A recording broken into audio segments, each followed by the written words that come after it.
बोले सत्यनारायण भगवान की जय।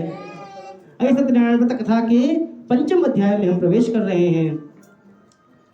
पंचम अध्याय में कथा आती है कि एक महाराजा हुए तंगध्वज नाम के, अपनी प्रजा का और पुत्रों की भांति पालन करते थे। एक बार गहन जंगल में गए और अनेक प्रकार के पशुओं का आखेट करने के लिए गए। क्षत्रियों को आखेट की आज्ञा है। सनातन धर्म में जीव हिंसा अपराध मानी जाती है, पाप माना जाता है, लेकिन क्षत्रियों को थोड़ा सा इसके लिए छूट दी गई है।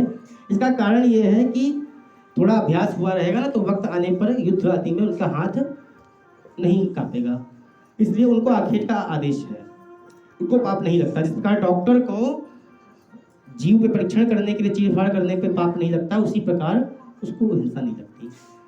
तो महाराजा तुंगध्वज जंगल में आखेट खेलने के लिए गए हैं। सायंकाल का समय हो गया है। एक बट वृक्ष के नीचे विश्राम कर रहे हैं और विश्राम करते करते उन्होंने देखा है क्या कि थोड़ी ही दूरी पर अछूत समझी जाने वाली जनजातियों के लोग भगवान श्री सत्यनारायण का पूजन कर रहे हैं। हमारे सत्य सनातन धर्म पे अनेक बार देखिए, हमारे देश पर विधर्मियों का आक्रमण हुआ। 1000 वर्ष की परतंत्रता जो समाज सह लेता है ना, वो समाज पनप नहीं पाता। यूनान, मिस्र, रोमा सब मिट गए, जहां से कुछ बात है कि हस्ती मिटती नहीं हमारी, ये सब मिट गए। यूनान, मिस्र, इन सब की सभ्यताएं बहुत उन्नत थी, लेकिन ये सब मिट गए। लेकिन कुछ बात है कि हमारी हस्ती मिटती नहीं है, क्योंकि हमारे यहाँ ऐसे विद्वान हुए हैं जिन्होंने संभाले रखा है, ऐसे ब्राह्मण हुए हैं, ऐसे बच्चे हुए हैं जिन्होंने इन ज्ञान को अपने अंदर, अपने दिमाग में संजोया। मुगल आक्रमण के बावजूद इस ज्ञान को अपने अंदर संभाला। तक्षशिला में 6 महीने तक आग लगी थी और इन ग्रंथों को जलाया गया था, लेकिन फिर भी इस ज्ञान को अपने दिमाग में रखा। ऐसे हमारे पूर्वज हुए हैं, उन पूर्वजों ने हमें ये ज्ञान दिया है, इसके कारण हमारी हस्ती मिटती नहीं है। हमारे बीच में 4 वर्ण हैं, ब्राह्मण, क्षत्रिय, वैश्य, शूद्र। भगवान श्री कृष्ण कहते हैं गीता में, चातुर्वर्ण मया सृष्टि, ये मैंने द्वारा बनाई गई है। ब्राह्मणोऽस्य मुखमासीत् बाहो राजन्यः कृता ऊर्ध्वगतिः वैश्य पदभ्याम शूद्रो अजायता। भगवान कहते हैं ब्राह्मण, वैश्य, शूद्र और क्षत्रिय, ये चारों मेरे ही शरीर के अंग हैं। ब्राह्मण मेरा मुख है। क्यों है मुख ब्राह्मण मेरा? क्योंकि ब्राह्मण किसे कहा जाता है? जो वेद का ज्ञान अपने रखता है और मुख से लोगों को ज्ञान प्रदान करता है, तो ब्राह्मण भगवान का मुख कहला गया।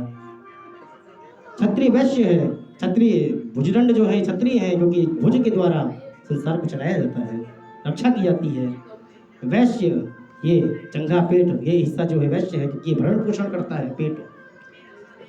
चरण कहा गया शूद्र को, क्योंकि चरण कहते हैं आधार को, आधार जिससे बेस बनता है समाज का, यही बेस, यही आधार इस संसार को चलाता है।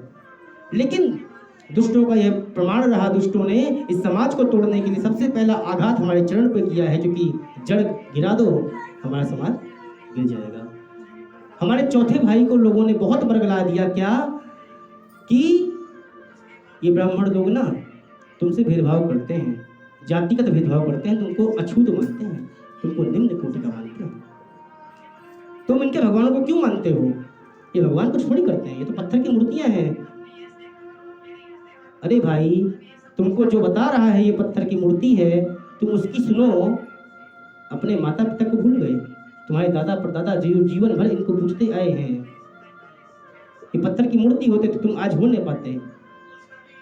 बहुत अलग है, मानो तो देव, ना मानो तो पत्थर, लेकिन परमात्मा की शक्ति होती है। हमारे समाज में कभी भी नहीं होता था। भगवान श्री राम ने शबरी के यहाँ उनके हाथ के दिए हुए फलों को प्राप्त किया है। निषाद राजगुह वशिष्ठ जी के आश्रम में पढ़ते थे और वहाँ श्री राम भी पढ़ते थे। निषाद राजगुह शुद्ध समाज से आते थे और ये हमारे राम जी क्षत्रिय समाज से आते थे, दोनों साथ साथ पढ़ते थे। कौन कहता है कि भेदभाव है? ये तो भेदभाव शुरू हुआ है हमारे यहाँ आक्रमण के बाद। हमारे चारों भाइयों को आपस में लड़ाया गया है, टूट दारू राज करो की नीति की गई है। उसी कालखंड का समय है जब महाराज तुंगध्वज के मन में भी ये भावना आई है कि ये लोग अछूत हैं, मैं इनके हाथ का प्रसाद भी ग्रहण नहीं करूंगा। स्कंद पुराण की घटना है, विचार कीजिए स्कंद पुराण क्या शिक्षा दे रहा है कि तुंगध्वज ने मन में विचार किया कि ये मेरा चौथा, ये जो शूद्र लोग हैं, ये भगवान का पूजन कर रहे हैं, इनका छुआ खाना पाप लगेगा, मैं क्षत्रिय होकर कैसे इनका छुआ प्राप्त कर सकता हूँ। उन्होंने प्रसाद का तिरस्कार कर दिया, ना तो उनके भगवान के पास जाकर नमस्कार किया। इसका परिणाम हुआ राज्य में श्री संपदा सब नष्ट हो गई, सारी संपदा नष्ट हो गई। 100 पुत्र हुआ करते थे महाराज तुंगध्वज के, 100 के 100 मर गए। जब दुख आया तो ब्राह्मणों को बुलाया और बोले, भगवान कुछ शिक्षा दीजिए, ये क्या हो गया? अच्छा खासा जीवन चल रहा था, ये कौन सा पाप लग गया? बोले, महाराज आपने भगवान की बनाई हुई सृष्टि के मनुष्यों में भेदभाव किया है। भगवान ने सबको बनाया है, आपने किसको नीचा किसको ऊंचा कैसे समझ लिया?